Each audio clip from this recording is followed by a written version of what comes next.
பரிசுத்தம் நல்ல தகவலே, உமது வேதம் சத்தியம், அது மாறாதது. வானமும் பூமியும் ஒழிந்து போனாலும் என் வார்த்தைகளின் சிற்றெழுந்த உருவம் ஒழிந்து போனால் என் வாக்கு தத்தம் பண்ணினேன். வாக்கு மாறாத தெய்வம். வசனம் கண்மலையை நொறுக்கும் வல்ல சம்மட்டி. யாருடைய இருதயம் கண்மலையாய் இருக்கிறதோ, பாறையாய் இருக்கிறதோ, அவருடைய இருதயம் உமது வசனமாகிய சம்மட்டியினாலே உடைக்கப்பட்டு கர்த்தருடைய வசனம் அவருடைய இருதயத்திலே போடப்பட்டு நல்ல கனி கொடுக்கும் மரங்களாய் அவர்கள் மாற கிருபை தாரும் ஆண்டவரே. நான் யாரும் பரிசுத்தர் இல்லை ஆண்டவரே, ஆனாலும் நான் எங்களை ஒவ்வொரு நாளும் உமது வசனம் பரிசுத்தத்துக்கு நேராய் கொண்டு செல்கிறது என்பதை நாங்கள் விசுவாசிக்கிறோம். உமது வசனத்தை கேட்கிற பிள்ளைகள் உணர்வடைய வேண்டும். உணர்வில்லாத இருதயம் இருளடைந்தது என்று எழுதப்பட்டிருக்கிறது. ஒவ்வொரு பிள்ளைகளுடைய இருதயத்திலும் ஜீவனுள்ள சத்திய வசனம் போடப்பட்டு உணர்வடைந்து கர்த்தருக்கேற்ற கனிகளை கொடுக்கிற நல்ல மரமாய் மாற கிருபை தாரும். யாவரோடும் கூட தங்கி கர்த்தருடைய வசனம் ஒவ்வொருடைய இருதயத்தில் அனல் மூட்டி எழுப்பி விடுவதால் அப்பிரயோஜனமான ஊழியக்காரனாக இருந்தவரே, உமது ஜீவனுள்ள சத்திய வசனங்களை கூட்டாமல் குறைக்காமல் தேவனுடைய நாமத்தின் மகிமைக்காய் மாத்திரம் எடுத்துச் சொல்லி ஜனங்களை சத்தியத்தின் பாதையிலே நடத்த கிருபையாக இரட்சகரும் மீட்பருமான இயேசு கிறிஸ்துவின் ஒப்பற்ற நாமத்தில் பரிசுத்த ஆவியானுடைய ஒத்தாசையோடு ஜெபிக்கிறோம். ஜீவனோடு இருக்கிற மகிமை உள்ள பிதாவே, தேவனுடைய வார்த்தைக்கு மகிமை உண்டாவதாக. பிதாவாகிய தேவனுக்கும் குமாரனாகிய இயேசு கிறிஸ்துவுக்கும் சத்திய ஆவியானவராகிய தேவனுக்கும் சகல துதியும் கனமும் மகிமையும் உண்டாவதாக.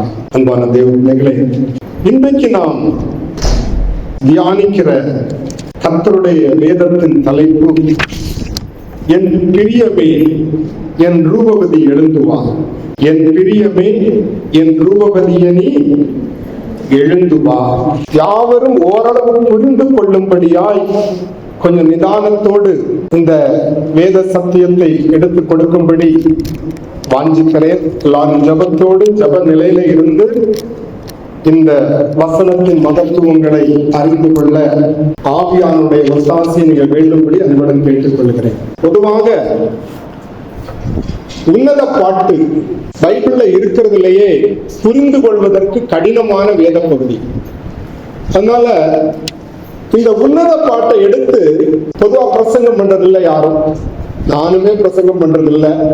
ஆனா கர்த்தருடைய வசனத்தை தியானிக்கும் போது ஒரு சில காரியங்களை ஆவியானவர் எனக்கு இடைப்பட்டதுனால இந்த வேத பகுதியை எடுத்து உங்களுக்கு கொடுக்க நான் வாஞ்சிக்கிறேன். உன்னத பாட்டு புத்தகம் ஒரு சில ஊழியர்கள் சொல்லுவார்கள், எதுக்கு தான் இந்த புத்தகத்தை இந்த பைபிள்ல வச்சாங்களோன்னு சொல்லுவாங்க. அப்படி சொல்கிற ஊழியக்காரங்களும் உண்டு. ஏனென்றால் இது அருமையான காதல் பாட்டு. என்னதுங்க? இது அருமையான காதல் பாட்டு. அநேக காதலர்கள் இதுல இருந்து எடுத்து பிரயோஜனப்படுத்துவார்கள். அதனால நீங்க எல்லாம் அப்படியெல்லாம் போக மாட்டீங்கன்னு நினைக்கிறேன். கர்த்தருக்கு மகிமை உண்டாகும். ஆனால் இந்த உன்னத பாடல்ல இருக்கிற ஆவிக்குரிய சத்தியங்களை நாம் அறிந்து கொள்ள வேண்டும். உன்னத பாட்டை ஒரு விதத்தில் நாம் காதல் பாட்டு என்று எடுத்துக்கொண்டாலும் இது மணவாளனுக்கும் மணவாட்டிக்கும் இருக்கிற காதலை குறிக்கிறது. மணவாளனாகிய சபைக்கு தலையாகிய நம்முடைய ஆண்டவராகிய இயேசு கிறிஸ்துவையும் மணவாட்டியாகிய சபையையும் ஒப்புப்படுத்தி சொல்லுகிறது தான் இந்த உன்னத பாட்டு. இந்த உன்னத பாட்டை புரிந்து கொள்வதற்கு நிதானமாக நிறைய தியானம் பண்ண வேண்டும். அப்பதான் கொஞ்சம் கொஞ்சமா இதை புரிஞ்சுக்க முடியும். கர்த்தருக்கு மகிமை உண்டாகும். அன்பான தேவ பிள்ளைகளே, இப்போ நாம் தியானிக்க போகிற வேத பகுதி உன்னத பாட்டு 2ஆம் அதிகாரம் 10-15 வரை உள்ள வசனங்கள். உன்னத பாட்டு 2:10 என் நேசர் என்னோட பேசி என் பிரியமே என் ரூபவதியே எழுந்துவா. என் நேசர், இந்த நேசர் யார் என்றால் நம் மணவாளனாகிய நம்மை கல்யாணம் பண்ணிக்க போகிற நித்தியத்திலே அவரோடு நாம் வாழ போறோம். மணவாளனாகிய ஆண்டவராகிய இயேசு கிறிஸ்து. அவரே இந்த பூமியில இருக்கும்போது சொன்னா, மணவாளன் தங்களோடு இருக்கும் வரைக்கும் மணவாளுடைய தோழர்கள் உபவாசிப்பார்களா? மணவாளன் அவர்களை விட்டு எடுபடும் நாட்கள் வரும், அப்பொழுது உபவாசிப்பார்கள் என்பதை குறித்து அவர் சொல்லும் போது தன்னை மணவாளனாக வெளிப்படுத்துகிறார். அவர் சொல்லும் போது என் நேசர், இயேசுக்கு இன்னொரு பேர் உண்டு, ஆத்துமநேசர். ஆத்துமநேசர் என்று அவருக்கு பேர் உண்டு. நம்முடைய ஆத்துமாவை மிகவும் நேசிக்கிற அவர். நம்முடைய ஆத்துமாவுக்கும் இயேசுவுக்கும் நிறைய தொடர்புண்டு. நம்முடைய சரீரத்துக்கும் பிதாவாகிய தேவனுக்கும் தொடர்புண்டு. நம்முடைய ஆத்துமாவுக்கும் குமாரனாகிய இயேசு கிறிஸ்துவுக்கும் தொடர்புண்டு. நம்முடைய ஆவிக்கும் பரிசுத்த ஆவியானவருக்கும் தொடர்புண்டு. இப்படி வேதத்துல நிறைய தொடர்புகளை கர்த்தருடைய வசனம் வைத்திருக்கிறது. அதெல்லாம் இங்க சொன்னா உங்களுக்கு புரியாது. பைபிள் ஸ்டடி வரும்போது அதெல்லாம் உங்களுக்கு சொல்லும் போது நீங்க புரிஞ்சுக்கிறீங்க. கர்த்தருக்கு மகிமை உண்டாகும். என் நேசர் என்னோடு பேசி, என் பிரியமே, என் ரூபவதியே, நீ எழுந்து வா, எழுந்து வா என்று சொல்லுகிறார். இது எதை குறிக்கிறது என்றால், இயேசு கிறிஸ்துடைய ரகசிய வருகையோடு சம்பந்தப்பட்டது. இயேசு கிறிஸ்துடைய ரகசிய வருகையிலே மணவாளனுடைய சத்தம் கேட்கிறது. என் பிரியமே ரூபவதி எழுந்து வா, என்னோட வா, என்னோட வாழ்றதுக்கு நீ ரெடியாய் கிளம்பி வா அப்படின்னு கூப்பிடுற. என் பிரியமே, என் ரூபவதி எழுந்து வா, நான் வருகிற காலம் நெருங்கிவிட்டது, ஆயத்தமாயிருந்து ரெடியா இருக்க. ஏன்னா நம்ம பார்க்கிறோம், உலகத்தின் கடைசி காலத்துல நம்ம வந்துட்டோம். போர்கள் எல்லாம் நடந்துகிட்டு இருக்கு. வெளியில இருக்கிற ஜனங்கள் என்னமோ நினைச்சிட்டு இருப்பாங்க, என்னமோ போர் நடக்குது, என்னமோ இஸ்ரேல் அங்க அடிக்கிறான், அமெரிக்கா இங்க அடிக்கிறான், ஈரான் அங்க குண்டு போடுறான், இப்படிலாம் நினைச்சுட்டு இருக்கிறாங்களே தவிர இது உலகத்தின் கடைசி காலத்துல இருக்கிற சம்பவங்கள் என்பதை ஜனங்கள் புரியாமல் இருக்கிறாங்க. முன்னாடி எல்லாம் நீங்க கேள்விப்பட்டிருப்பீங்க, எப்பவாவது ஒரு நாள் தான் பூகம்பம் வரும். இன்றைக்கு டெய்லி பூகம்பம் வருகிறது. ஒவ்வொரு நாளும் பல இடத்துல வரும் பூகம்பம். ஏன்னா மத்தேயு 24ஆம் அதிகாரத்துல இயேசு உலகத்தின் கடைசி நாட்கள்ல என்ன நடக்கும் என்று சீஷர்கள் கேட்கும் போது இந்த நிலநடுக்கங்களை குறித்து சொல்லுகிறார். நிலநடுக்கங்கள்லாம் வரும், யுத்தங்கள் வரும், ஜனத்துக்கு ஜனமும், நாட்டுக்கு நாட்டு, தேசத்துக்கு தேசமும் யுத்தம் வரும், இப்படி எல்லாம் வரும். இதெல்லாம் வேதனைகளுக்கு ஆரம்பம், உலகத்தின் முடிவுக்கு ஆரம்பம். இதெல்லாம் சொல்லி வச்சிருக்கிறாரு.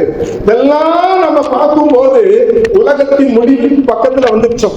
இயேசு கிறிஸ்து நம்மை அழைத்து செல்ல, தமது சபையாகிய மணவாட்டியை அழைத்து செல்லுகிற காலம் நெருங்கி கொண்டிருக்கிறது. ஆகவே அதற்கு நாம் ஆயத்தமாக வேண்டும்.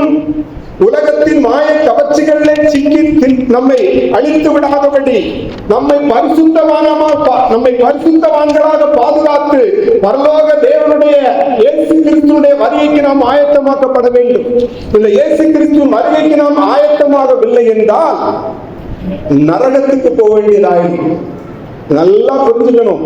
நமக்கு எல்லாரும் நல்லா தெளிவா இருக்கணும். மோட்சமும் நரகமும் உண்டு. கர்த்தருடைய வசனம் அதை சொல்லுகிறது. உலகத்தான பற்றி நம்ம கவலைப்பட வேண்டிய தேவையே இல்லை. நமக்கு ஒரு நிச்சயம் இருக்கணும். நான் பாவ மன்னிப்பின் நிச்சயத்தை பெற்றவன், நான் மறுபடி பிறந்தவன், நான் ரட்சிக்கப்பட்டவன், நான் பரிசுத்த ஆவியாகிய முத்திரையை பெற்றவன். எனக்கு என்ன உண்டு? இயேசு கிறிஸ்துவுடைய ரகசிய வருகையிலே அவரை சந்திக்க நான் ஆயத்தமாக இருக்கிறவன். அந்த ஒரு நிச்சயத்தை நாம் பெற்றுக்கொண்டவர்களாக இருக்க வேண்டும். அப்படிதான் இயேசு கிறிஸ்துடைய ரகசிய வருகையிலே தன்னுடைய மணவாட்டியை கூப்பிடுகிற சத்தம் தான், என் பிரியமே, என் ரூபவதியே, எழுந்து வா அப்படின்னு கூப்பிடுறார். அந்த நேசருடைய சத்தத்தை கேட்கும் போது இந்த மணவாட்டியாகிய சபை என்ன ஆகும்? எழும்பி அவரை சந்திக்க என்ன பண்ணும்? அவரை சந்திக்க மேக மண்டலங்கள் மேல் புறப்பட்டு போகும். கர்த்தருக்கு மகிமை உண்டாகட்டும். அடுத்த வசனத்தை பாருங்க. இதோ மாலை காலம் சென்றது, மழையும் பெய்து ஓய்ந்தது. மாரிக்காலம் சென்றது, மழையும் பெய்து ஓய்ந்தது. வச்சிருக்கீங்களா? இது மாரிக்காலம் போயிடுச்சு, மழையும் பெய்து ஓய்ந்தது. இப்பதான் மழை பெஞ்சு முடிஞ்சிருக்குல்ல நமக்கு, அப்படிதான் நினைக்கிறோம். இது அதல்ல. மாரி காலம் என்கிறது பரிசுத்த ஆவியானவருடைய காலம், மழை காலம் என்கிறது வசனத்தின் காலம். நல்லா நோட் பண்ணி வச்சுக்கோங்க. இதெல்லாம் இதோ மாரி காலம் சென்றது, பரிசுத்த ஆவியானுடைய காலம் முடியும், வசனம் போதிக்கப்பட்ட காலம் நின்று போடும். இப்படி சர்ச்செல்லாம் இருக்காது. அப்புறம் சபை எடுத்துக்கொள்ளப்படும் போது பரிசுத்த ஆவியானவர் இந்த பூமியில இருக்க மாட்டார். அவருடைய ஆளுகை இது பரிசுத்த ஆவியானவரின் காலம். அப்போஸ்தலர் நடவடிக்கைகள் 2ஆம் அதிகாரத்துல இருந்து பரிசுத்த ஆவியானுடைய காலம் ஆரம்பித்தது. இப்பொழுது நாம் பரிசுத்த ஆவியானுடைய காலத்திலே வாழ்ந்து கொண்டிருக்கிறோம். ஆகவேதான் பரிசுத்த ஆவியானவர் நம்மை ரட்சிப்புக்கு நடத்தி ரட்சிப்பின் பாதையை வழிநடத்தி கொண்டு வருகிறார். ஆகவே இந்த பரிசுத்த ஆவியானுடைய காலம் முடிந்துவிடும், மழையும் பெய்து ஓய்ந்துவிடும். இதை குறித்து நம்ம வசனங்களை கூட பார்க்கலாம். உபாகம புஸ்தகம் 32ஆம் அதிகாரம் 2ஆம் வசனத்தை வாசிக்கலாம்.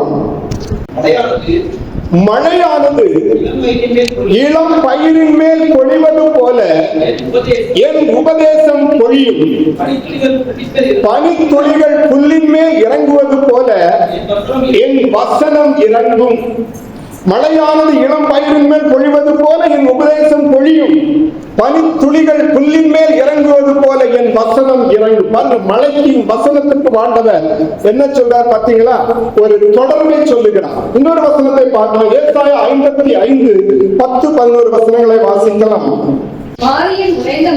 மாரியும் உறைந்த மழையும் வானத்திலிருந்து இறங்கி அவ்விடத்திற்கு திரும்பாமல் பூமியை நனைத்து அது முளை கிளம்பி விளையும்படி செய்து விதைக்கிறவனுக்கு விதையையும் புசிக்கிறவனுக்கு ஆகாரத்தையும் கொடுக்கிறது எப்படியோ அப்படியே என் வாயிலிருந்து புறப்படும் வசனமும் இருக்கும். அது வெறுமையா என்னிடத்தில் திரும்பாது, அது தான் விரும்புகிறதை செய்து நான் அதை அனுப்பின காரியம் ஆகும்படி வாய்க்கும். ஏசாயா 55 10 11 வசனங்கள். மாரியும் உறைந்த மழையும் வானத்திலிருந்து இறங்கி அவ்விடத்துக்கு திரும்பாமல் பூமியை நனைத்து அதில் முளை கிளம்பி விளையும்படி செய்து விதைக்கிறவனுக்கு விதையையும் புசிக்கிறதற்கு ஆகாரத்தையும் கொடுக்கிறது போல. அதுல ஒரு ரகசியத்தை ஆண்டவர் வச்சிருக்கிறார். விதைக்கிறவனுக்கு விதை, புசிக்கிறதற்கு ஆகாரம். அது 2 கொரிந்தியர் 9:10 கூட எழுதப்பட்டிருக்கு, வாசிக்கலாம். திருப்பி இந்த வசனத்துக்கு நாம் வருவோம். விதைக்கிறவனுக்கு விதையையும் புசிக்கிறதற்கு ஆகாரத்தையும் அளிக்கிறவர் உங்களுக்கு விதையை அளித்து அதை பெருக பண்ணி உங்கள் நீதியின் விளைச்சலை வர்த்திக்க செய்வார். விதைக்கிறவனுக்கு விதை, அதை புசிக்கிறவனுக்கு ஆகாரம். கர்த்தருடைய வசனத்தை விதைத்துக் கொண்டே யாரெல்லாம் இருக்கிறாங்களோ அவர்களுக்கு தான் ஆண்டவர் புதுசா விதையை கொடுப்பார். விதை என்பது கர்த்தருடைய வசனம். விதை என்பது என்னது? கர்த்தருடைய வசனம். யாரெல்லாம் கர்த்தருடைய வசனத்தை விதைக்கிறார்களோ, எவ்வளவு வாஞ்சியா விதைக்கிறாங்களோ அவர்களுக்கு தான் கர்த்தர் என்ன பண்றாரு? புதுசா வெளிப்பாடுகளை கொடுப்பார். கர்த்தருடைய வசனத்தின் வெளிப்பாடுகளை கொடுப்பார். வாங்கி வச்சுக்கிட்டு சோம்பேறியா இருக்கிறவங்க என்ன கொடுக்கறது இல்ல. அவர் விதைகளை, வசனத்தின் வெளிப்பாடுகளை கொடுப்பது இல்லை.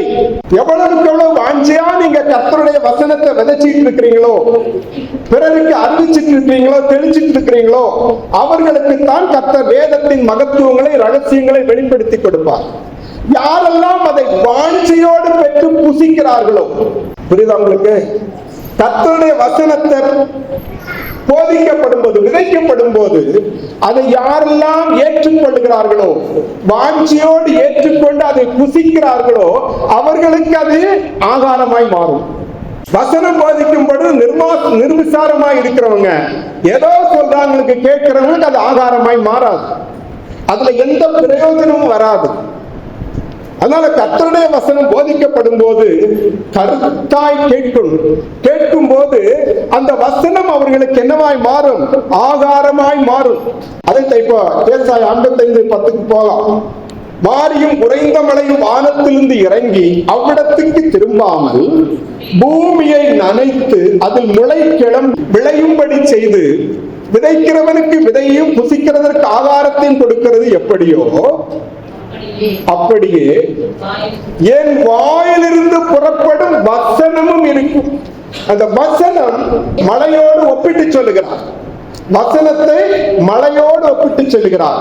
வசனத்தை விதையோடு ஒப்பிட்டு சொல்லுகிறார். வசனம் என்கிறது நிறைய இடங்கள். வசனம் தண்ணீரோடு ஒப்பிடப்படும், வசனம் எண்ணெயோடு ஒப்பிடப்படும், வசனத்தை நிறைய காரியங்களோடு நீங்க தியானிக்கும் போது தெரியும். அப்போ அப்படியே வாயிலிருந்து புறப்படும் வசனமும் இருக்கும், அது வெறுமையா என்னிடத்தில் திரும்பாது.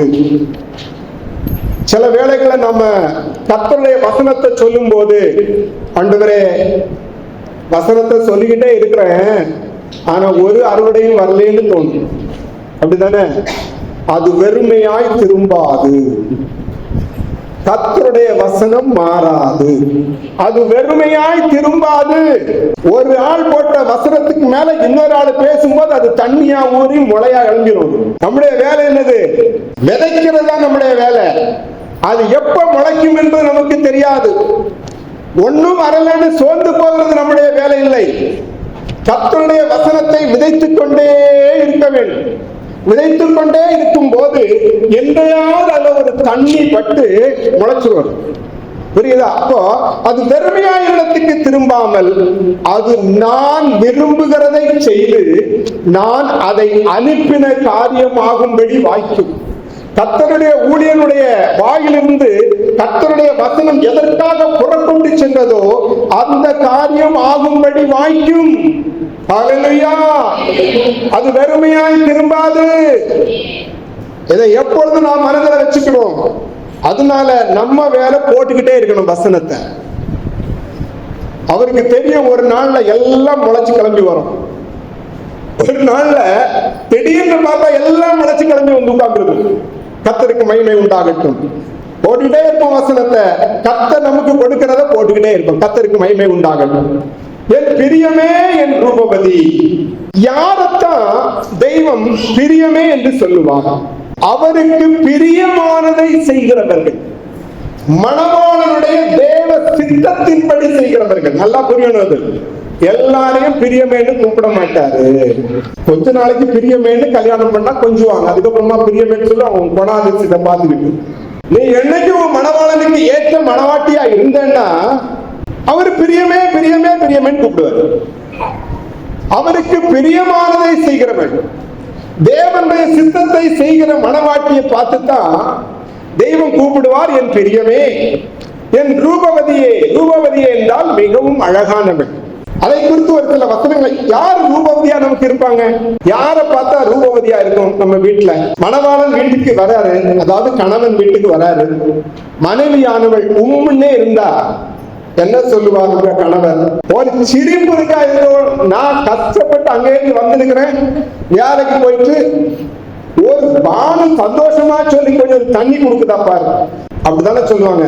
ரூபவதி மிகவும் அழகுள்ளவள், பூரண அழகுள்ளவள் அவள். அந்த ரூபவதி எப்பவன்னா எப்பெல்லாம் அவ இருதயத்துல சமாதானமா இருக்கிறாளோ, எப்பொழுதெல்லாம் அவள் இருதயத்திலே சந்தோஷமா இருக்கிறாளோ அவள் என்ன பண்ணுவா? தன்னுடைய முகத்தை எப்படி வச்சிருப்பா? சந்தோஷமா வச்சிருப்பா. கவலையா இருக்கிறவ எப்படி சந்தோஷமா இருக்க முடியும்? கவலையா இருக்கிறவங்க சந்தோஷமா இருக்க முடியும்? முகத்துல மறைக்க முடியாது. ஏன்னா அகத்தின் அழகு முகத்துல காட்டிடும். அகத்துல என்னென்ன பிரச்சனை இருக்கோ அது முகத்துல காட்டும். ஏன் இப்படி இருக்கிறேன்னு உடனே கேட்டுருவாங்க, அந்த முகத்துல காட்டிடும். அப்போ என் ரூபவதியே அப்படின்னு மணவாளன் சொல்லணும்னா இந்த மணவாட்டியானவள் நல்ல சமாதானம் உள்ளவளாக இருக்கணும், நல்ல சந்தோஷத்தினால் நிறைந்தவளா இருக்கணும். அப்படி இருக்கும் போதுதான் இந்த ரூபவதியுடைய முகம் ரூபவதி அழகா மாறும். இல்லையா? யாரு சந்தோஷமா இருக்கிறாங்களோ அவங்களுடைய முகமும் தான் அழகா மாறும். கர்த்தருக்கு மகிமை உண்டாகும். உன்னத பாட்டு 4:7 கொஞ்சம் வாசிக்கலாமே. என் பிரியமே, என் பூரண ரூபவதி. என்னங்க? பூரண ரூபவதி, உன்னில் பழுது ஒன்றும் இல்லை. அப்ப இந்த ரூபவதி ஆண்டவர் எப்படி எதிர்பார்க்கிறார்? இந்த மணவாட்டிய பூரண ரூபவதியாக இருக்க வேண்டும். பூரண ரூபவதியாக இருக்க வேண்டும் என்றால் இந்த மணவாட்டி பழுது ஒன்றும் இல்லாமல் இருக்க வேண்டும். பழுது ஒன்றும் இல்லாமல் இருக்கிற மணவாட்டி தான் பூரண ரூபவதியாக இருக்க முடியும். அவள் குற்றமில்லா, பழுது என்றால் என்ன அர்த்தம்ங்க? குற்றமில்லாதவள், குற்றமில்லாமல் தன்னை பாதுகாத்துக் கொண்டிருக்கிறவள், அவள் தான் பூரண ரூபவதி. அப்படிப்பட்ட மணவாட்டியை தான் நம் ஆண்டவராகிய இயேசு கிறிஸ்து என்ன பண்றாரு? எதிர்பார்க்கிறார். பூரண ரூபவதி. கர்த்தருக்கு ஸ்தோத்திரம். 1 தெசலோனிக்கர் 5:23 நமக்கு தெரிந்த வசனம். மணவாளன் வரும்போது எப்படிப்பட்ட மணவாட்டி அவர் எதிர்பார்க்கிறார், இது நமக்கு தெரிந்த வசனம். சமாதானத்தின் தேவன் தாமே உங்களை முற்றிலும் பரிசுத்தமாக்குவாராக. உங்கள் ஆவி, ஆத்துமா, சரீரம் முழுவதும் நம்முடைய கர்த்தராகிய இயேசு கிறிஸ்து வரும்போது குற்றமற்றதாய் இருக்கும்படி காக்கப்படுவதாக. அப்படியானால் நம்முடைய ஆவியும் ஆத்துமாவும் சரீரமும் குற்றமற்றதாய் இருக்கும்படிதான் காக்கப்படும் போதுதான் இந்த ரூபவதி பூரண ரூபவதியாக இருப்பாள். அந்த ரூபவதி பழுதில்லாமல், குற்றமில்லாமல், மாசில்லாமல், பிழை இல்லாமல், கரை இல்லாமல், திரை இல்லாமல் இருப்பாள். மணவாட்டி எப்படி இருக்கணுங்க?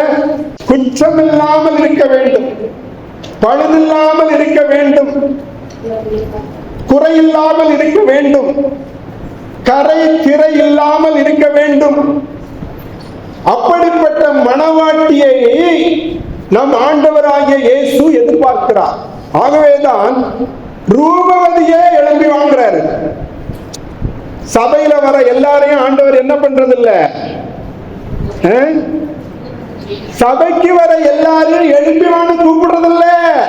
என் பிரியமே, என் சித்தத்தை செய்கிற மணவாட்டியே, எனக்கு விருப்பமான காரியங்களை செய்கிறவளே, எழும்பி வா. ரூபவதியே, பழுதில்லாமல் உன்னை காத்தவளே, குற்றமில்லாமல் உன்னை காத்தவளே, கரை திரை பிழை இல்லாமல் உன்னை பாதுகாத்தவளே, எழும்பி வா. வசனத்தை கேட்கறது ரொம்ப அழகா இருக்கும். என் பிரியமே, ரூபவதியை எழும்பி வான்னு சொன்ன உடனே கேட்கறது ரொம்ப அழகா இருக்கும். அதுள்ள ஆழங்களை நாம் பார்க்க வேண்டும். அப்படிப்பட்ட பழுதில்லாத பூரண ரூபவதியை பார்த்துதான் சொல்றார், எழும்பி வா. சபையில் அதனாலதான் கர்த்தருடைய வசனம் உங்களுக்கு சொல்லப்படுகிறது. நீங்கள் என்ன பண்ணணும்? பழுதில்லாமல் உங்களை பாதுகாத்துக் கொள்ள வேண்டும். இன்னும் பழைய வாழ்க்கையில வாழக்கூடாது. புதிய வாழ்க்கைக்கு நம்மை மாற்றிக்கொள்ள வேண்டும். உலகத்துல எவ்வளவோ அப்டேட் எல்லாம் நடந்துகிட்டு இருக்கு. நம்ம ஒவ்வொரு நாளும் நம்ம அப்டேட் பண்ணிக்கணும். ஒவ்வொரு நாளும் நம்மை பரிசுத்தத்துக்கு நேராக நம்மை வழிநடத்த வேண்டும். அப்படி இருக்கும் போதுதான் மணவாளுடைய சத்தம் நம்மை நோக்கி வரும். எப்படின்னாக்க, பூரண ரூபவதி, உன்னில் பழுதொன்றும் இல்லை, எழுந்து வா. மணவாளுடைய சத்தம் கேட்கும். ரூபவதியை எழுந்து வா. மாரிக்காலம் சென்றது, மழையும் பெய்து ஓய்ந்தது. இயேசு கிறிஸ்துடைய ரகசிய வருகை அப்படிப்பட்ட நேரத்தில் தான் வரும். பரிசுத்த ஆவியானவர் எடுத்துக்கொள்ளப்பட்டுருவார். முடிஞ்சு போயிடுச்சு. அதுக்கப்புறம் என்ன கிடையாது? பரிசுத்த ஆவியானவர் இருக்காது. ரட்சிப்பின் சுவிசேஷமும் போதிக்கப்படாது. இந்த பூமியில எந்த வசனமும் போதிக்கப்படாது. அப்படிப்பட்ட ஒரு காலம்.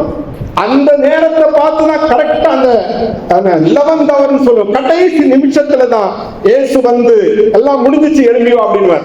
எல்லாம் முடிஞ்சு போச்சு, எழும்பி வா. சபை எழும்புகிற காலம் வந்து விட்டது, எழும்பி வா. ரூபவதியே, எழும்பி வா. நீ எனக்காக எவ்வளவு நாள் காத்து பிழை இல்லாமல் பாதுகாத்துக் கொண்டாயே. உன்னை ரூபவதியா, எனக்கு பிரியமுள்ளவனாய் காத்துக் கொண்டாயே, எழும்பி வா. 2 Corinthians 3:18 வாசிக்கலாம். நாம் எல்லாரும் திறந்த முகமாய் கர்த்தருடைய மகிமையை கண்ணாடியிலே காண்கிறது போல கண்டு ஆவியாயிருக்கிற கர்த்தரால் அந்த சாயலாகத்தானே மகிமையின் மேல் மகிமையடைந்து மறுரூபப்படுகிறோம்.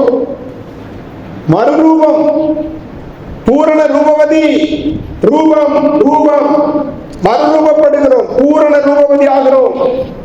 இந்த பூரண ரூபவதி ஆகிற ஆளை பார்த்து தான் ஆண்டவர் சொல்றார், எழுதி வா. இந்த இயேசுடைய சத்தம் கேட்கும் போது, மணவாளனுடைய சத்தம் கேட்கும் போது எத்தனை பேர் எழுந்து போறதுக்கு ரெடியா இருக்கிறோம் என்பது ரொம்ப முக்கியம். சபைக்கு போனேன், அதை பண்ணேன், இதை பண்ணேன், பாடுனேன், ஆடுனேன், அதெல்லாம் சரிதான். எவ்வளவுக்கு எவ்வளவு கர்த்தருடைய சத்தத்தை கேட்டு அவருடைய வசனத்துக்கு கீழ்ப்படிந்திருக்கிறோம், எவ்வளவுக்கு எவ்வளவு நம்மை பரிசுத்தமாய் மாற்றிக் கொண்டிருக்கிறோம். கர்த்தருடைய சத்தம் இதுதான் நம்ம எதிர்பார்க்கிறது.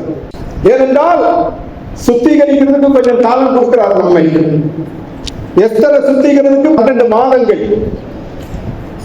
எஸ்தருடைய புத்தகத்தில் நீங்க பாத்தீங்கன்னா தெரியும், 12 மாதங்கள் சுத்திகரிக்கப்பட்டதுன்னா அகாஸ்வேரு ராஜாவுக்கு அப்புறம் போறா. இது புதிய ஏற்பாட்டு சபைக்கும் மணவாளனுக்கும் இருக்கிற ஒரு ஒப்புமையை குறிப்பிடுகிறது. அதே மாதிரி நமக்கும் ஆண்டவர் மனம் திரும்புவதற்கு காலம் கொடுத்திருக்கிறார், நம்மை சுத்திகரிப்பதற்கு காலம் கொடுத்திருக்கிறார். அதனால இந்த காலகட்டத்திலே நம்ம எப்படியாவது சுத்திகரித்து மணவாளனுடைய வருகைக்கு நாம் ஆயத்தமாக காத்திருக்க வேண்டும் என்று கர்த்தராகிய இயேசு கிறிஸ்து நாமத்தில் உங்களை நான் கேட்டுக்கொள்கிறேன். அடுத்தது, வசனம் கிடைக்காத ஒரு பஞ்சம் வருவதாக கர்த்தருடைய வசனத்தில் எழுதப்பட்டது. ஆமோஸ் 8ஆம் அதிகாரம் 11ஆம் வசனம். இதோ நான் தேசத்தின் மேல் பஞ்சத்தை அனுப்பும் நாட்கள் வரும், ஆகார குறைவினால் உண்டாகிய பஞ்சம் அல்ல, ஜனக்குறைவினால் உண்டான தாகமும் அல்ல, கர்த்தருடைய வசனம் கேட்க கிடையாத பஞ்சத்தை அனுப்புவேன் என்று கர்த்தராகிய ஆண்டவர் சொல்லுகிறார். இதே மாதிரி சபையில உங்களுக்கு வசனம் போதிக்கப்படாது, கர்த்தருடைய வசனம் கிடைக்காத பஞ்சம் பூமியிலே வரும்.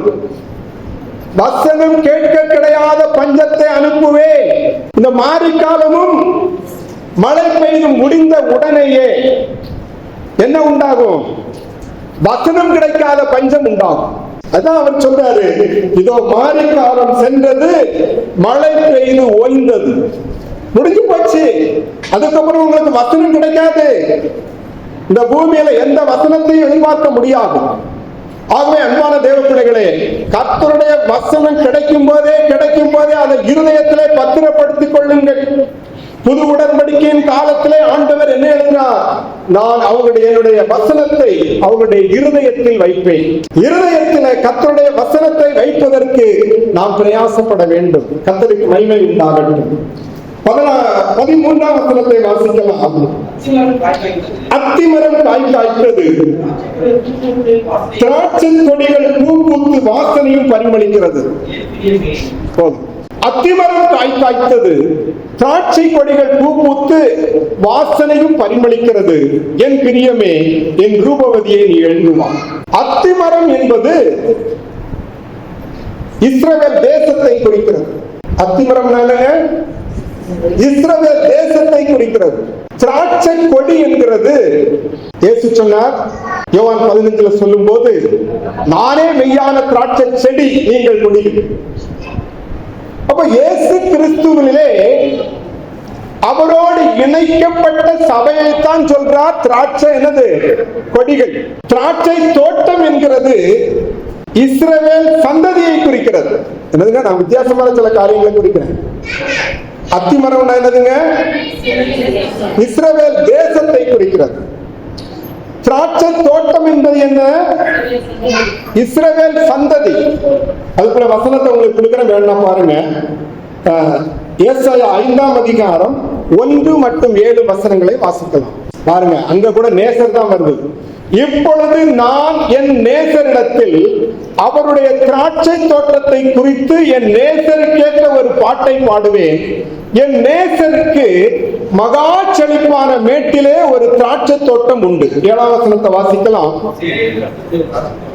சேனைகளின் கர்த்தருடைய திராட்சை தோட்டம் இஸ்ரவேலின் வம்சமே. அவருடைய மனமகிழ்ச்சியின் நாற்று யூதாவின் மனுஷரே.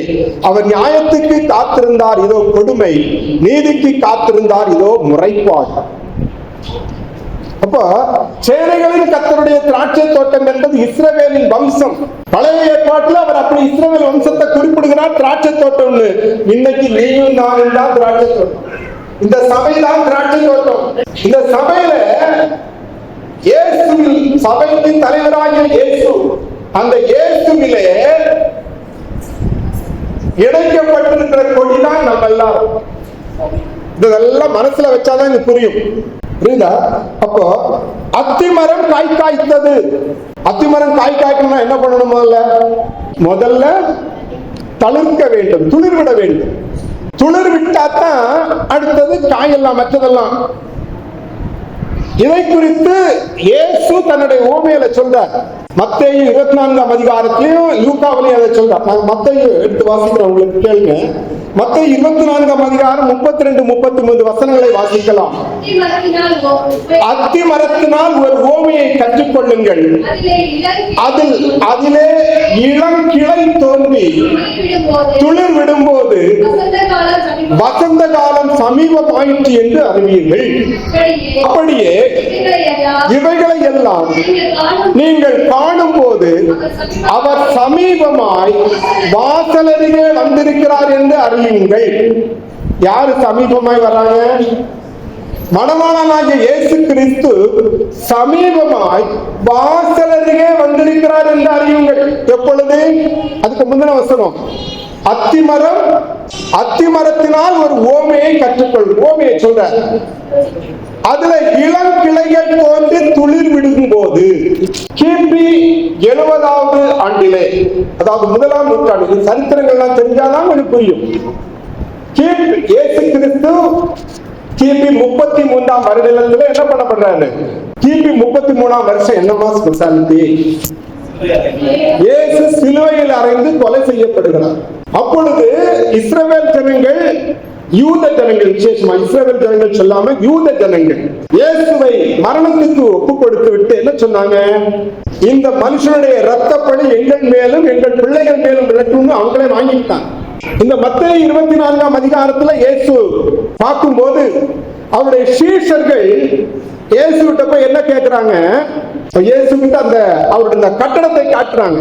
எருசலேம் தேவாலயத்தை காட்டுறாங்க. பாருங்க என்ன அருமையான கட்டடம், எவ்வளவு அழகான கற்களை வச்சு கட்டி இருக்கு அப்படின்னு காட்டும் போது அதை காட்டிட்டு போயிட்டாங்க. அப்ப இயேசு அந்த மத்த 24ஆம் அதிகாரத்தில் கொஞ்சம் வாசிங்களா.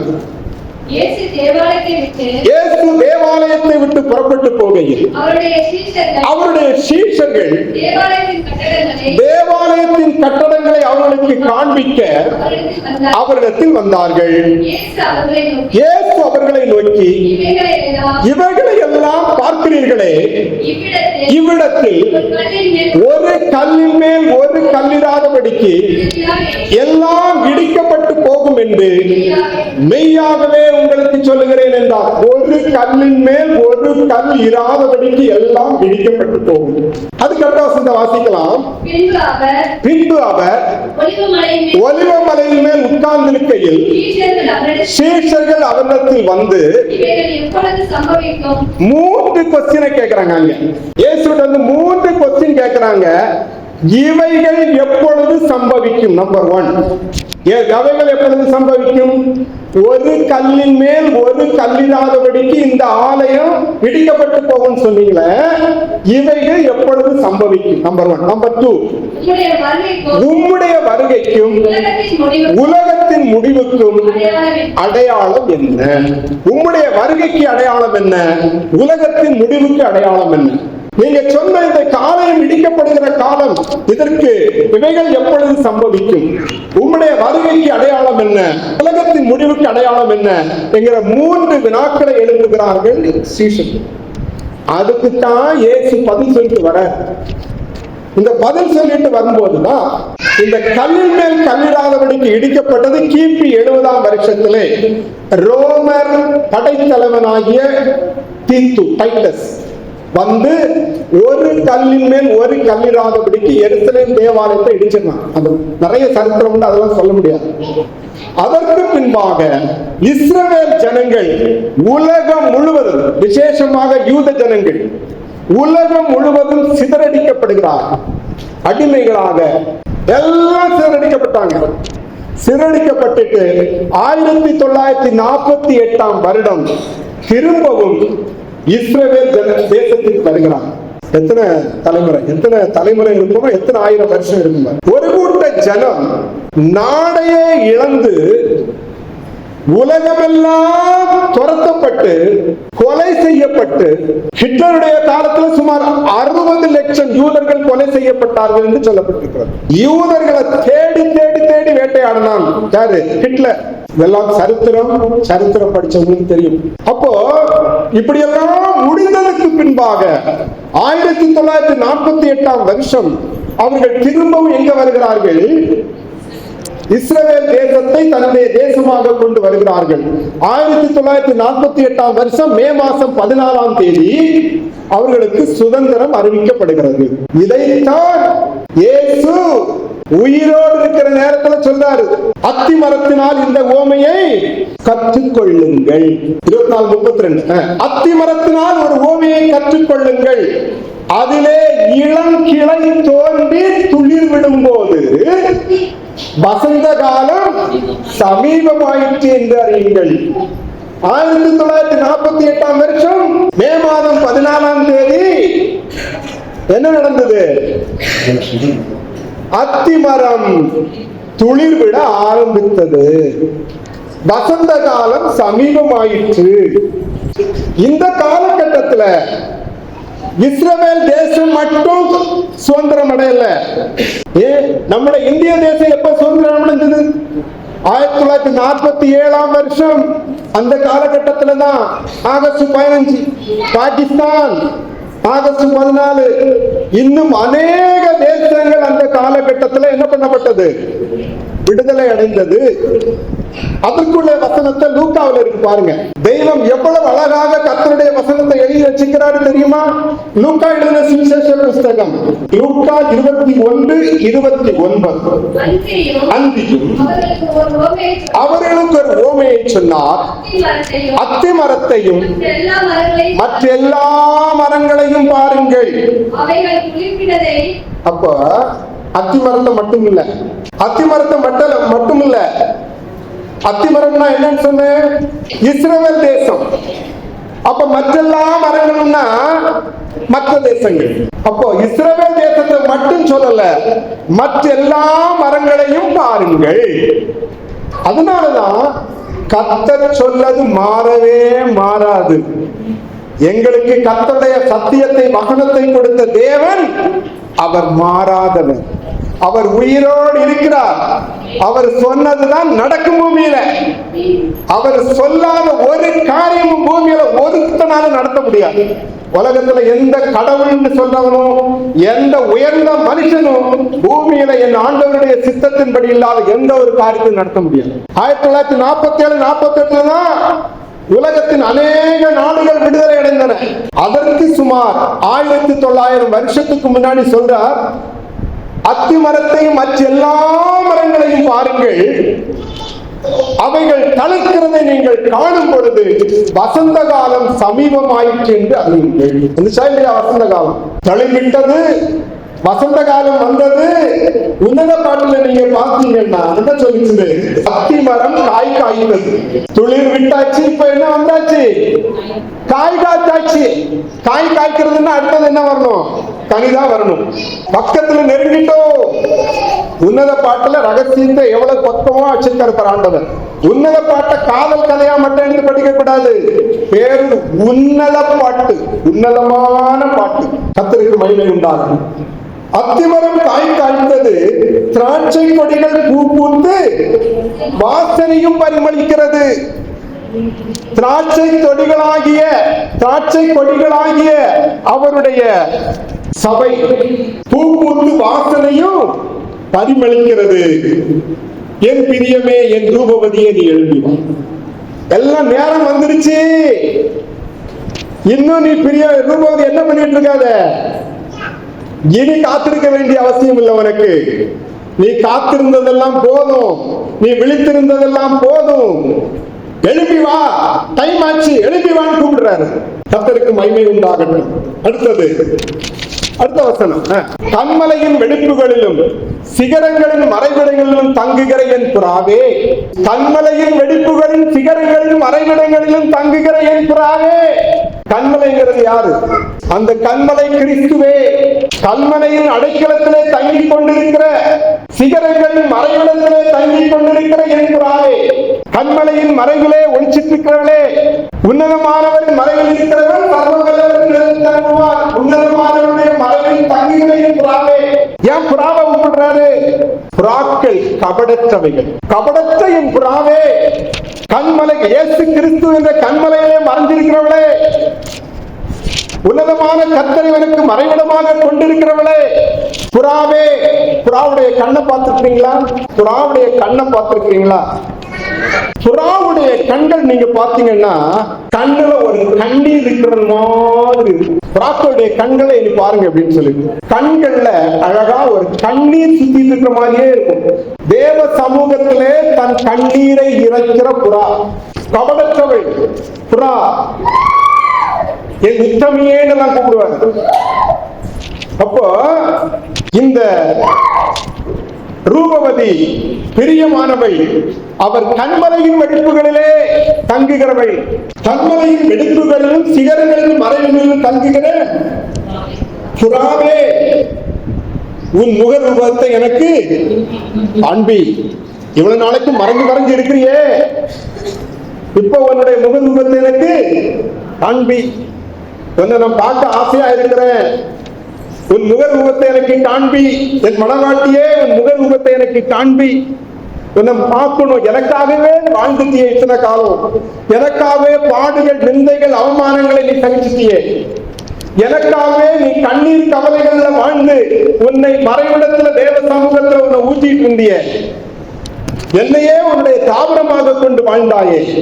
உன் முக ரூபத்தை எனக்கு காண்பி. உன் சத்தத்தை நான் கேட்கட்டும். உன் சத்தம் இன்பமும் உன் முக ரூபம் அழகுமா இருக்கிறது என்றார். உன்னுடைய சத்தம், அவர் மனவாட்டியுடைய சத்தம் எப்படி இருக்கிறது? இன்பமான சத்தமாக இருக்கிறது. அந்த மனவாட்டியுடைய முக ரூபம் அழகுமா இருக்கிறது. அப்படிப்பட்ட உன்னுடைய ரூபத்தை எனக்கு அன்பி. நம்முடைய ஆத்துமா எப்படி இருக்குன்னு நமக்கு தெரியாது. இயேசு கிறிஸ்து வரும்போது நாம் அவரை மாதிரியே இருக்கணும். நான் பல தடவை சொல்லியிருக்கேன் உங்களுக்கு. இயேசு கிறிஸ்துடைய வருகையிலே நாம் அவரை மாதிரி இருக்கணும். அவரை நாம தரிசிக்கிறது எப்படி தரிசிக்கணும்? அவரை மாதிரி தரிசிக்கணும்.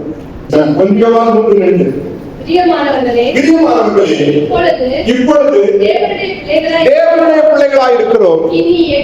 இனி எவ்விதமா இருப்போம் என்று இன்னும் வெளிப்படவில்லை. ஆகிலும் அவர் வெளிப்படும் போது அவர் இருக்கிற வண்ணமாகவே நாம் அவரை தரிசிப்பதினால் அவருக்கு ஒப்பா இருக்கணும். மணவாளனுக்கு ஒப்பாக மணவாட்டி இருக்க வேண்டும்.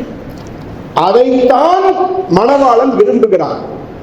புறாவே, கன்மலையின் வெடிப்புகள்ல தங்கிட்டு இருந்திய, சிகரங்கள்ல மறைந்து வாழ்ந்துட்டு இருந்திய, உன் முக ரூபத்தை எனக்கு காண்பி. இரவு பகலா உன் கண்ணீரை ஊற்றிட்டு இருந்திய தேவ சமூகத்துல, என் பிரியமே, என் ரூபவதியை உன் முகத்தை காண்பி. உன் சத்தம் ரொம்ப இன்பமா இருக்கிறது. ஒன்னு நான் பார்க்கணும். மணவாளன் எப்படி வாஞ்சிக்கிறாரு பாரு. இயேசு ஆடு மேய்ச்சவராவே பார்த்து நம்ம என்ன பண்ணிட்டோம்? வாங்கிட்டோம்ல. கர்த்தருக்கு மகிமை உண்டாகும். அடுத்த வசனத்தை பார்க்கலாம். திராட்சை தோட்டங்களை கெடுக்கிற குடிநரிகளையும் சிறு நரிகளையும் நமக்கு பிடியுங்கள். நம்முடைய திராட்சை தோட்டங்கள் பூவும் பிஞ்சுமா இருக்கிறதே. 2 வித நரிகள் இருக்கு, அந்த நரிகளை பிடிக்க சொல்றார் ஆண்டவர். திராட்சை தோட்டங்களை கெடுக்கிற குழி நரி, சிறு நரி, இவங்களை புடிங்க. நம்முடைய திராட்சை தோட்டங்கள் பூவும் பிஞ்சுமா இருக்கிறது. இந்த கள்ள தீர்க்க தரிசனம் பண்றவன், கள்ள போதகம் பண்றவன், கள்ள அற்புத அடையாளம் பண்ண பாருங்க, இவங்களுக்கு பேருதான் என்னது, இந்த குழி நரி, சிறு நரி எல்லாம் இந்த நரி கூட்டத்தை பிடிக்க சொல்றார் ஆண்டவர். இதெல்லாம் திராட்சை தோட்டமாகிய சபையை கெடுத்துக் கொண்டிருக்கிறது. இவர்களை பிடியுங்கள். சம்பந்தப்பட்ட ஒரு வசனத்தை மட்டும் உங்களுக்கு சொல்றேன். எசேக்கியேல் 13:3-4 வாசிக்கலாம். எசேக்கியேல் 13:3-4. கர்த்தராகிய ஆண்டவர் உரைக்கிறதாவது, தாங்கள் ஒன்றும் தரிசியாதிருந்தும் தங்களுடைய ஆவியின் ஏவுதலை பின்பற்றுகிற மதிகெட்ட தீர்க்கதரிசிகளுக்கு ஐயோ! இஸ்ரவேலே, உன் தீர்க்கதரிசிகள் வனாந்தரத்தில் உள்ள நரிகளுக்கு ஒப்பாயிருக்கிறார்கள். தீர்க்கதரிசிகள் எப்படி இருக்கிறாங்கப்பா? வனாந்தரத்தில் உள்ள நரிகளுக்கு ஒப்பாயிருக்கிறார்கள். திராட்சை தோட்டத்தை கெடுக்கிற சிறுநரியும் குடிநெறியும் யாருதான்? இந்த கள்ள தீர்க்கதரிசிகள். இந்த கள்ள தீர்க்கதரிசிகளை நம்பி ஓடாதுங்க. கர்த்தருடைய வசனத்தை கொண்டு போதிக்கிற ஊழியக்காரர்களை நம்பி அந்த வசனத்துக்கு கீழ்ப்படிந்து நடவுங்க. இந்த கள்ள தீர்க்கதரிசிகள் அதை சொல்லி இதை சொல்லி குறி சொல்றது மாதிரி சொல்லி திராட்சை தோட்டங்களை கெடுக்கிறார்கள். அப்படிப்பட்ட சிறுநீரையும் குள்ளநரையும் குடியிட்டார் ஆண்டவர். கர்த்தருக்கு மகிமை உண்டாகும். இது சம்பந்தப்பட்ட சக்கரியாவின் புஸ்தகம் 10ஆம் அதிகாரம் 1ஆம் வசனத்தை வாசிக்கலாம். பின்மாறி காலத்து மழையை கர்த்தரிடத்தில் வேண்டிக் கொள்ளுங்கள். அப்பொழுது கர்த்தர் மின்னல்களை உண்டாக்கி வயல்வெளியில் அவரவருக்கு பயிர் உண்டாக அவர்களுக்கு மழையை கட்டளையிடுவார். நான் ஏற்கனவே சொன்னேன், பின்மாறி என்கிறது பரிசுத்த ஆவியானவன் மூலமாய் கொடுக்கப்படுகிற பரிசுத்த ஆவியை குறிக்கும். பின்மாறி காலத்துல மழை என்கிறது வசனத்தை சொன்ன உங்களுக்கு, மழையை கர்த்தரிடத்தில் வேண்டிக் கொள்ளுங்கள். அப்ப இப்போ இந்த பின்மாறி காலம் இந்த வேளையில கர்த்தரிடத்தில் நாம எதை வாங்கி கேட்கணும்? அவருடைய வசனத்தை கேட்கிறதுக்கு வேண்டிக் கொள்ள வேண்டும். அப்பொழுது கர்த்தர் மின்னல்களை உண்டாக்கி வயல்வெளிக்கு ஆங்கிலத்துல ஃபீல்டுன்னு சொல்லுவோம். ஃபீல்டு விசிட் போறவங்களாம் போவாங்க, பாத்துட்டீங்களா? வயல்வெளி என்பது இந்த உலகம். நான் சொன்னதெல்லாம் நீங்க நோட் பண்ணி வச்சு தியானம் பண்ணனாதான் புரியும். இல்லைன்னா நீங்க எங்க வெளியில போனோம்னா எல்லாம் மறந்துடும். அப்ப வயல்வெளி என்பது இந்த உலகம். அவரவருக்கு நான் யாருக்கு தெரியுமா உங்களுக்கு? ஊழியம் செய்கிறவங்க. அவரவருக்கு நான் என்னதுங்க? ஊழியம் செய்கிறவர்களுக்கு பயிர் உண்டாக, அறுவடைக்கு பலன் உண்டாக அவர்களுக்கு என்ன பண்ணுவாரு? மழையை கட்டளையிடுவார், வசனத்தை கட்டளையிடுவார். இயேசு ஒரு காரியத்தை சொன்னாரு. மத்தேயு 9ஆம் அதிகாரம் 37-38 வசனங்களை வாசிக்கலாம். தம்முடைய சீஷர்களை நோக்கி, அறுப்பு மிகுதி, வேலையாட்களோ கொஞ்சம், ஆதலால் அறுப்புக்கு எஜமான் தம்முடைய அறுப்புக்கு வேலையாட்களை அனுப்பும்படி அவரை வேண்டிக் கொள்ளுங்கள். அவருடைய அறுவடைக்கு என்ன வேணும்? வேலையாட்கள் வேணும். அவருடைய ஊழியத்துக்காக ஆத்துமாக்களை அறுவடை செய்யும்படி என்ன வேணும்? ஆத்துமாக்களை அறுவடை செய்யும்படி அவருக்கு வேலைக்காரங்க வேணும், ஊழியக்காரங்க வேணும். அதனால அந்த ஊழியத்திற்காக எதை கேளுங்க? மழையை கேளுங்க. அவரவருக்கு அறுவடை வேணும். நீங்க ஒவ்வொருவரும் புறப்பட்டு அறுவடை செய்ய வேண்டும். ஆத்துமா அறுவடை செய்யணும். அதற்காக கர்த்தருடைய வசனத்தை கேளுங்கள், மழையை கேளுங்கள். மாறி காலத்துல மழைக்காக வேண்டிக் கொள்ளுங்கள். இந்த மாறி காலம் ஓய்ந்ததுக்கு அப்புறம் மழை கிடைக்காது. பரிசுத்த ஆவியின் காலம் முடிஞ்சதுக்கு அப்புறம் மழை கிடைக்காது, வசனம் கிடைக்காது. வசனம் கிடைக்காத பஞ்சம் வந்துடும். அதனால இப்பவே வேண்டிக் கொள்ளுங்கள். அவரவர் யார் யாரெல்லாம் அறுவடைக்கு போறீங்களோ, யாரெல்லாம் ஊழியம் செய்ய போறீங்களோ, அவர்களுக்காக தேவன் என்ன கொடுப்பாரு? மழையை கொடுப்பா.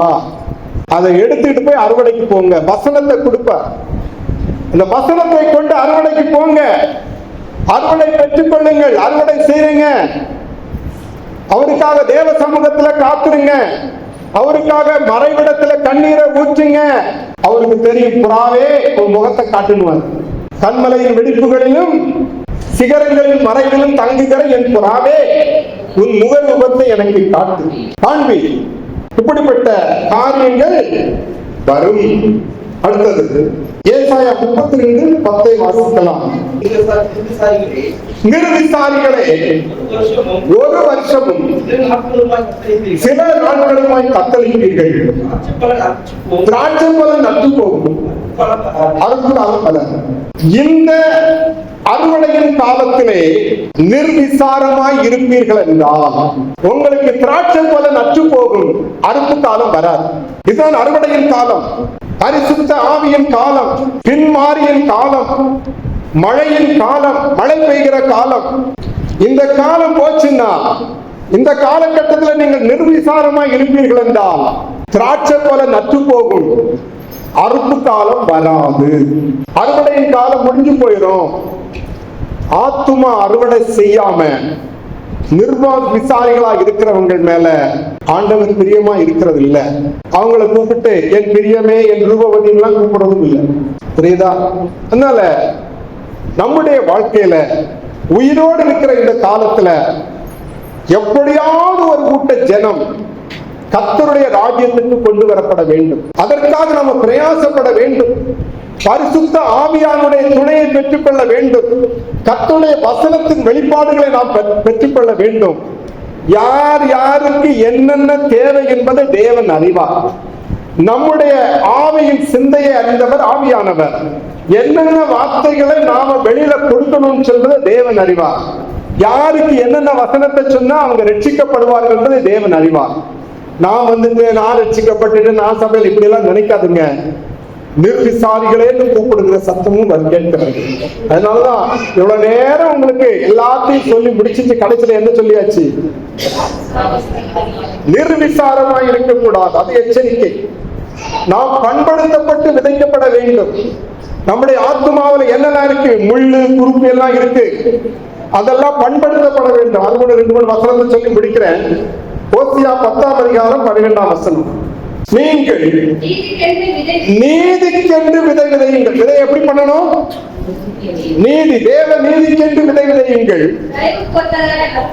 தயவு கொத்ததாய் அறுப்பர். நீங்க விதைச்சிட்டு தயவு கொத்ததா என்ன பண்ணுங்க? அறுப்பருங்கள். உங்கள் தரிசு நிலத்தை பண்படுத்துங்கள். நிலம் தரிசா இருந்தா விதை போட முடியாது. தரிசுள்ள நிலத்துல விதை போட்டா அது பலன் தராது. அதனால முதல்ல என்ன பண்ணணும்? ஒவ்வொரு ஆத்துமாவையும் பண்படுத்தணும். அதுக்குதான் சுத்திகரிக்க வச்சிருக்கீங்க. அதுக்குதான் ஒவ்வொரு வசனத்தை சொல்லி உங்களுடைய ஆத்துமாவாகிய தோட்டத்தை பண்படுத்துறதுக்கு போறோம். அதனால அது முடிச்சுட்டு எல்லாம் முடிச்சுட்டு உங்களுக்கு விதைய விதைக்கிறோம். தரிசு நிலத்துல விதை போட்டா பிரயோஜனம் வராது. ஒவ்வொரு செய்திக்கும் உங்களுக்கு சமயம் கிடைச்சா ஓடி வந்துடும். ஞாயிற்றுக்கிழமை போயிட்டனே, இப்படி எல்லாம் இருக்கக்கூடாது. ஞாயிற்றுக்கிழமை நான் அங்க போயிட்டேன், எல்லாம் தெரிஞ்சுக்கிட்டேன். இன்னும் ஒவ்வொரு செய்தியும் வித்தியாசமாவே தேசத்தில் குடியிருந்து சத்தியத்தை மேய்ந்து கொள். எப்பப்ப உனக்கு சத்தியம் வருதோ நீ மேய்ந்து கொள். எனக்கு எல்லாம் தெரியும் சொல்லிக்கிட்டு உன்னை ஏமாற்றிக் கொள்ளாது. உலகத்துல எல்லாம் தெரிஞ்சவர் நம்ம ஆண்டவர் மட்டும்தான். நம்முடைய தெய்வம் மட்டும்தான் எல்லாம் தெரிஞ்சவர். உலகத்துல எந்த மனுஷனுக்கும் தெரியாது.